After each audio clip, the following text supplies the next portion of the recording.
Ya, assalamualaikum warahmatullahi wabarakatuh. Rahayu, rahayu, rahayu, Sang Sumadi. Selamat siang. Baik, rekan-rekan semuanya. Ini sekarang saya sudah berada di lokasi makam Islam Dusun Medoro. Di sini kita akan menelusuri keterkaitan keturunan dari Raden Padangan yang ada di Telapak ya, di lokasi kompleks area pemakaman makam Islam Dusun Medoro ini.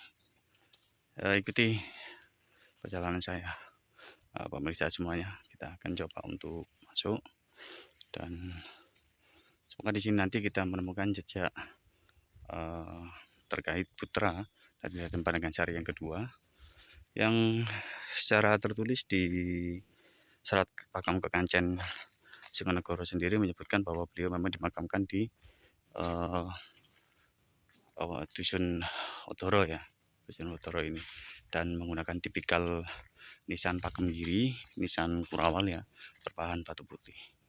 Kita akan coba untuk lihat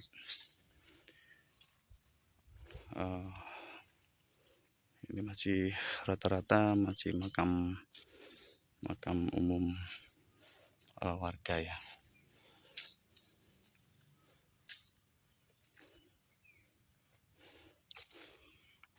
Sini ada pohon kepuh juga cukup lumayan besar juga ini ya.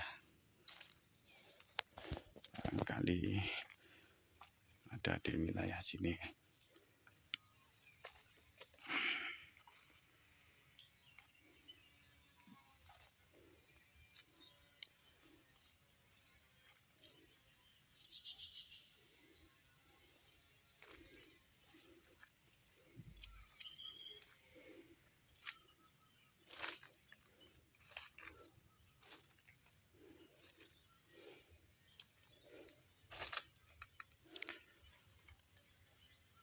Terdapat banyak sekali ini batu-batuan paras ya, batu-batuan paras, batu-batuan padas seperti ini ya. Karena tipikalnya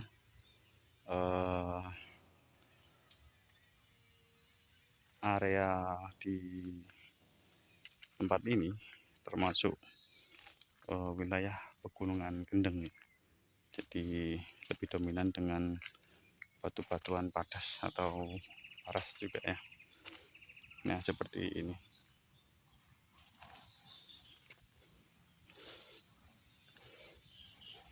Masih belum kita jumpai juga.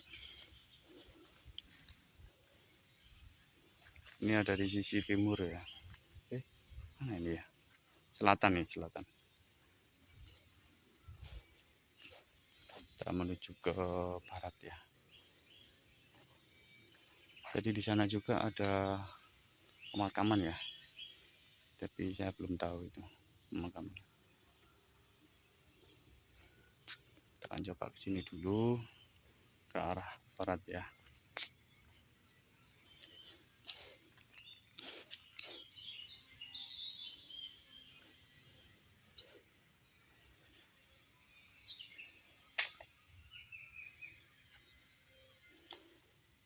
Cukup luas sebenarnya area ini, kompleks pemakaman ini, tapi kayaknya masih nggak begitu banyak ya untuk pemakaman yang baru-baru ini ya, karena masih terlihat cukup longgar ini di sini.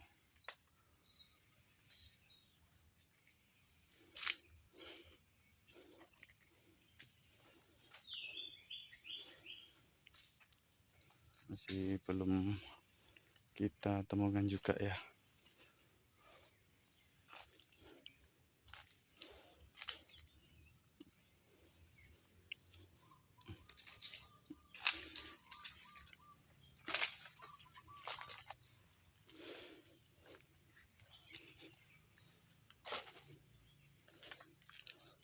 Oke.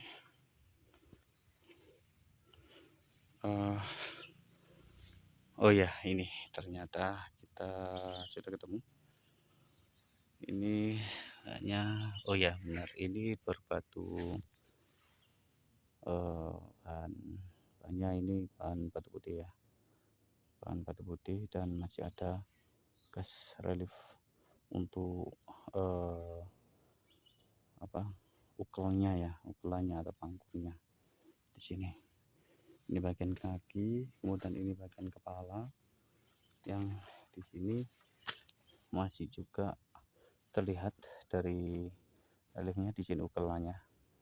Jadi bahannya juga sama, batu karang putih ya, batu putih, dan masih cukup terlihat jelas untuk kurawalnya. Ya, jadi di sini bisa saya temukan untuk makam dari beliaunya, yang menurut riwayat bahwa beliau ini mempunyai gelar nama Panji Anom. Dari nama Panji Anom sendiri, nama Panji itu menunjukkan bahwa beliau adalah seorang yang dari keluarga bangsawan. Karena nama Panji sendiri sebenarnya disematkan kepada putra-putra para bangsawan, atau bisa kata lain adalah seorang Raden atau pangeran. Nah, nama Panji Anom di sini disematkan kepada beliau karena beliau sendiri juga mempunyai kedudukan waktu itu pada masa kerajaan Giri Kedaton juga sebagai seorang pembina dari Manggalayuda atau pasukan khusus di Giri Kedaton yang berada di wilayah Kadipaten Menganti, di mana beliau ini juga menjadi seorang pembina panglima dari pasukan Manggalayuda Prajageni. Apa itu Prajageni? Nah, Prajageni kalau di Giri Kedaton adalah pasukan khusus berkuda. Jadi beliau ini juga pembina dan panglimanya pasukan berkuda yang ada di wilayah Kadipaten Menganti. Untuk tempat latihannya, untuk membina, membimbing, untuk menempa para pasukan-pasukan Manggalayuda Prajageni itu berlokasi di Wanakaya atau Wonokoyo sekarang itu, berada di sebelah utaranya Pilanggiri atau sekarang menjadi nama Pilanggresik, dan masuk ke Ceper. Di situ tempat pelatihan para Manggalayuda Prajageni sebagai pasukan berkuda. Untuk area tempat latihannya, pacuannya itu dari Wonokoyo sampai ke Palong Dinding. Jadi panjangnya seperti itu, digunakan sebagai pelatihan-pelatihan khusus para Manggalayuda Prajageni. Nah, beliau ini sebagai panglimanya masih bisa terlihat di sini untuk makam beliaunya, dan di sini ditemukan hanya ada satu makam ya yang ada di sini.